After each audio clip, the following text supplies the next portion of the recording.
어떤 일이 기쁘신가요? 혹시 2025년도를 돌아보면서 기뻤던 일, 생각하라는 질문을 받으시면 어떻게 대답하실 건가요? 어떤 분은 가족들이 함께 갔던 여행을 이야기하기도 하실 것이고, 내 삶에 있었던 정말 좋은 일도 아마 말씀하실 거라고 생각합니다. 학교를 졸업하고, 취직을 하고, 새로운 출발을 하고, 승진을 하고, 어떤 새로운 관계가 시작되고, 관계에 변화가 생기고, 좋은 변화들이 생기고, 혹은 어떤 컨퍼런스에 참석했다든지, 누구를 만났다든지, 이런 것들을 아마 생각하실 거라고 생각합니다. 우리가 이런 질문을 받으면 너무나 쉽게 특별한 일을 생각하는 것 같아요. 일상적인 이 일에서 우리가 기쁨을 찾을 수는 없을까? 간단하고 소박하고 우리 매일의 삶에 일어나는 일에서 기쁨을 좀 찾을 수는 없을까? 그런 생각을 해봅니다. 시편 51편을 보면 다윗이 기도합니다. 다윗이 특별히 밧세바와 심각한 실수를 하고 나서 하나님께 회개를 구하는 시편인데요. 이 시편에 보면 12절에 이렇게 이야기하죠. 구원의 기쁨을, 주님의 구원의 기쁨을 내 안에 회복해 주십시오.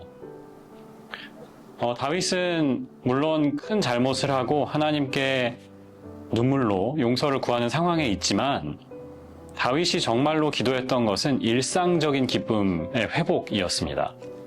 특별한 일로 인해서 누리는 기쁨이 아니고 하나님이 나를 구원하셨다라는 그 감격을 회복하는 것이었어요. 그 기쁨은 영어로 하면 lasting joy 였고요. Joy found in everyday life 였습니다. 평소에는 기분이 좋지 않고 기분이 꿀꿀하고 나쁘고 하다가 어떤 좋은 일이 생기면 그때만 기분이 좋은 그게 우리의 삶인데요. 다윗이 말하는 시편 51편이 우리에게 가르치는 기쁨은 그 반대이지요. 항상 기뻐요. 우리 안에 기쁨이 가득합니다. 그러다가 어려운 일도 겪고 그러다가 화나고 짜증나고 힘든 일도 겪지만 그때 잠깐 잃어버렸던 기쁨을 다시 회복하는 기쁨입니다. 우리의 삶에 언제나 있는 기쁨인 거죠. 하나님이 나와 함께 하시는 그 기쁨 때문에 넘어지지만 오뚜기처럼 기쁨의 자리로 돌아오는 그런 종류의 기쁨입니다. 오늘 말씀은 베들레헴 근처 들판에 있었던 목자들에게 주셨던 말씀이었습니다. 누가복음 2장을 열면 아기 예수님이 이미 베들레헴에서 탄생을 하셨고요. 그리고 그 다음 바로 이어지는 말씀이 오늘의 말씀인데 천사가 그 베들레헴 근처 들판에서 바깥에서 양을 치고 있던 목자들에게 나타납니다. 그리고 갑자기 환한 빛이 그들에게 비추이고요. 천사가 말하죠. 두려워하지 말라. 내가 모든 사람에게 미칠 기쁜 소식을, 우리 개역개정 성경에서는 큰 기쁨의 좋은 소식을 너희에게 전한다.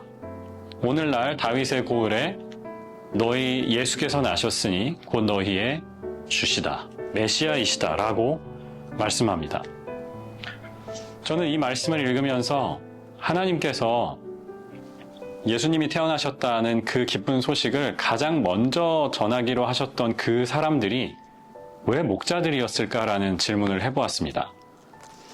왜 가장 그 사회에서 성공하고 잘 나가고 돈이 많고 힘이 있고 이런 사람들이 아니라 그 추운 밤에, 겨울밤에 그 양들을 바깥에서 치고 있던 목자들에게 이 소식이 처음 전해졌을까? 세상에서 말하는 좋은 소식은 낮은 사람들에게는 공유되지 않는 것들이 많습니다.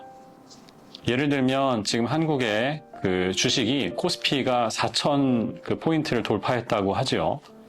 우리나라 경기가 살아나고 있다는 좋은 소식이기도 하고 좋은 일입니다.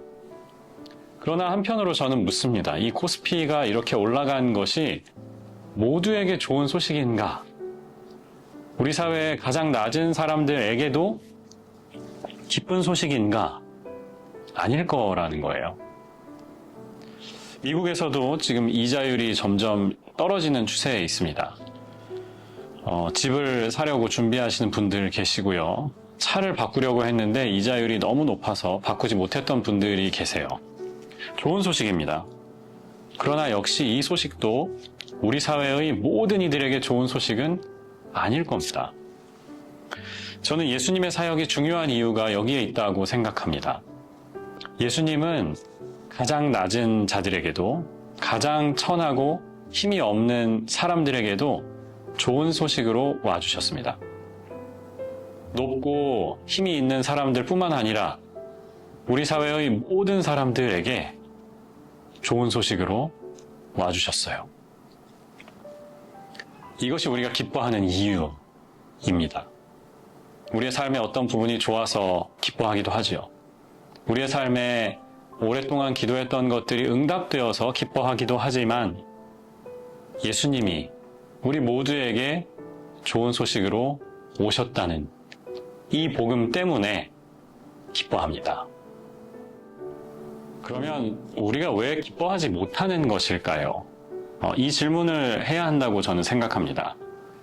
오늘 말씀은 두려움이라는 그런 힌트를 우리에게 주십니다.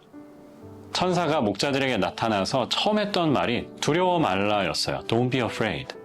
두려워하지 말라. 내가 너희에게 좋은 소식을 가져왔다. I came for peace, not for war. 이런 거죠. 우리 안에 이런 두려운 마음이 항상 있습니다. 물론 목자들이 두려워했던 이유는 지금 눈앞에 벌어지고 있는 설명할 수 없는 신비한 현상 때문이었을 겁니다. 천사가 나타났어요. 한밤중에 갑자기 밝은 빛이 그들에게 탁 비쳤습니다. 무섭죠. 아마 본능적이고 자연스러운 반응이었을 겁니다. 인류학자들은 두려움이 우리 인간 생존에 도움이 되는 좋은 것이라고 이야기합니다. 왜 우리가 어떤 상황에 가서 두려워하느냐, 혹은 그 위험을 감지한다라고 하잖아요.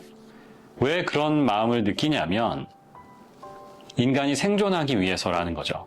그래서 두려움을 느끼는 다음에는 우리가 고민한다는 거예요. 여기서 지금 싸워야 되는지 도망쳐야 되는지 이것을 바로 생각하고 머리가 복잡하게 사고하지 않고 빠르게 행동할 수 있게 인류가 진화해 왔다고 이야기를 합니다. 성경에 보면 우리가 하나님을 두려워해야 한다고 말씀하죠. 우리는 이것을 어려운 말로 경외라는 말로 표현해 왔습니다. 영어로 한 단어에 담기가 어려운 말인데 respect하고 이 사이에 있는 어떤 개념이라고 보시면 됩니다. 우리가 하나님을 너무나 respect, 존중하니까 그게 두려움으로 나타나는 겁니다. 우리보다 어떤 더 높으신 절대적인 하나님을 만나는 것이, 경험하는 것이 우리에게 너무나 놀라운 일이고 두려운 일이기도 한 거죠.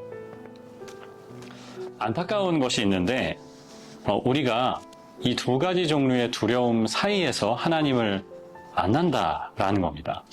하나는 말씀드린 목자들이 보여주는 본능적인 두려움입니다. 도망쳐야 할 것 같은, 내 생명이 위협받는 것 같은 그 두려운 마음이 우리가 하나님을 만날 때에도 들어요. 그리고 또 하나는 하나님을 존중하기 때문에 느끼는 두려움이죠. 하나님을 너무나 경외하기 때문에 하나님 앞에서 떨면서 두려워하는 마음이 우리에게도 있거든요. 그런데 이 둘 사이에 우리가 있다는 거예요. 왠지 하나님의 거룩하심이 우리를 가만 놔두지 않으실 것 같아요. 왠지 하나님을 만나면 그냥 내 삶이 송두리째 바뀔 것 같고 내가 원하는 것들을 이루지 못할 것 같은 그런 두려움 때문에 우리가 하나님을 만나고 싶다고 이야기는 하면서도 그 마음이 하나님으로부터 우리를 떨어뜨려 놓는 것은 아닌가 하는 생각이 들어요.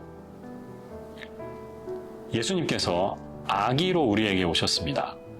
우리가 아기를 볼 때, 특별히 지금 갓난아기로 예수님께서 오셨는데 아기를 보면서 느끼는 첫 번째 감정이 두려움은 아니죠. 아기를 보았을 때 내 마음에 두려움이 있다. 이건 정상이 아닌 겁니다. 예수님이 그래서 우리에게 아기로 와주신 것은 아닐까 싶어요. 두려운 존재이지요. 하나님은 멀리 계신, 높이 계신 전능하신 두려운 존재가 맞습니다. 하지만 우리에게 아기로 봐주셨어요. 마치 나를 두려워하는 존재로만 바라보지 말아달라는 뜻으로 나를 사랑해달라는 그런 마음으로 우리에게 와주신 것은 아닐까 생각합니다. 경외하고 존중하고 두려워하지만 그러면서 우리가 사랑하고 가까이 해야 할 분으로 우리에게 오신 거죠. 이것은 두려움과 정반대되는 감정이라고 저는 생각해요. 하나님은 그 둘을 모두 우리에게 원하십니다. 두려워 떨지만 하나님을 만나는 그 기쁨이 우리 안에 있었으면 좋겠고, 하나님을 향한 사랑이 우리의 마음속에서 정말 솟아나왔으면 좋겠습니다. 우리가 내려놔야 하는 또 다른 종류의 두려움이 있습니다. 미래에 대한 두려움입니다. 저는 아마 이런 두려움은 모든 동물 중에 인간만 갖고 있는 게 아닐까 생각해요. 우리 집에 있는 강아지들이, 고양이들이 미래를 두려워하지는 않을 거예요. 그런데 우리가 아는 인간들은 미래를 두려워해요. 내일을 두려워하고 잠시 뒤에 있을 어떤 중요한 미팅이나 인터뷰를 두려워해요. 하나님은 우리가 그 두려움에서도 해방되기를 원하십니다. 십자가에서 이루신, 그리고 오늘 아기 예수님으로 우리에게 오신 그 예수님은 오랜 약속도 잊지 않으시고 지켜주신 분이세요. 이뤄내신 분이세요. 우리가 지금 보기에 우리의 삶이 답답해 보일 수 있습니다. 우리의 삶에 더 필요한 것들이 있는데 하나님께서 왜 일하지 않으실까 하는 그런 마음이 우리 가운데 있을 수 있어요. 그 마음에서 자연스럽게 우리는 두려움이라는 감정을 갖습니다. 오늘 성탄의 아기 예수님이 우리에게 도전하십니다. 두려워하지 말라. 내가 내 삶을 알고 있고 내가 선한 목자가 되어서 너의 삶을 인도한다. 미래에 대한 어떤 두려움 혹은 새해에 대한 어떠한 두려움이든지 주님 앞에 내려놓았으면 좋겠습니다. 그리고 그 두려움을 내려놓고 기쁨으로 충만해지는 우리의 삶이 되기를 바랍니다. 그리고 그 기쁨이 여러분의 삶을 주관하시고 주장하는 감정이 되길 주님의 이름으로 축복합니다.